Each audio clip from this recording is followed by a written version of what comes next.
And now to very disturbing news coming out of today's Senate hearings. HHS Secretary Sebelius admitting a convicted felon could get a job as an Obamacare navigator. Isn't it true that there is no federal requirement for navigators to undergo a criminal background check, even though they will receive sensitive personal information from the individuals they help sign up for the Affordable Care Act? That is true. States could add an additional background checks and other features, but it is not part of the federal requirement. So a convicted felon could be a navigator and could acquire sensitive personal information from an individual unbeknownst to them.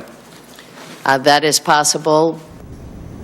And after the Finance Committee hearing, Griff Jenkins also putting the privacy question to Secretary Sebelius.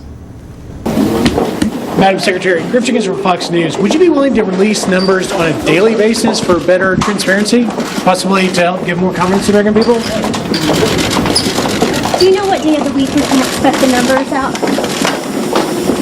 Madam Secretary, what could you say to give Americans more confidence in the privacy issue of this? Sen Pat Roberts is on the Finance Committee and questions Secretary Sebelius today. He joins us. Nice to see you, sir. Thank you, Greta. Good to be back. Well, Secretary Sebelius saying that it's possible a navigator could be a felon. That question shouldn't be much of a surprise to her. I have a June 20th, 2013 letter from you, and it actually asks about a convicted felon, and you also wrote her in October of 2013. We wrote her both times, and she has yet to respond. So I'm very glad that Senator Cornyn did ask the question. She did respond, and there is no federal requirement or backup with regards to any background checks. So it could be a convicted felon, and yes, then you have to wonder, would that convicted felon use that personal information? Doctor has to take an oath. They have to really protect by that oath and by law all of the patient's information. Apparently that's not true for the navigator. Did Secretary Sebelius say anything to indicate her distress at this vulnerability, or that they were working on a solution or doing anything?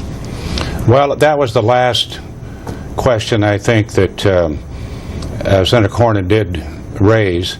I did not hear a particularly distressing response. It was a very matter-of-fact response that the federal government does not have that capability. Now, states do if they so choose, but you know the answer to that, or the organization could where they signed a contract. But the federal government's doing 36 of the states, so I imagine the states would have any interest in the federal government. We have Snowden as the example. It's like that he had a security check, which was most unimpressive.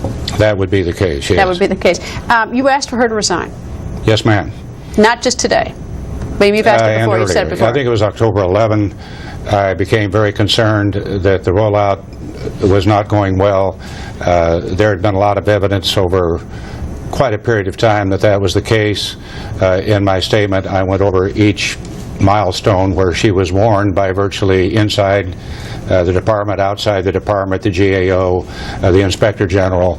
It's very similar to the question I asked to the CMS Administrator Tavender. It's supposed to be an end-to-end audit for privacy and security that's required by law, and it's supposed to be signed off on by the OMB. I mean, that's a matter of fact. You got to do that.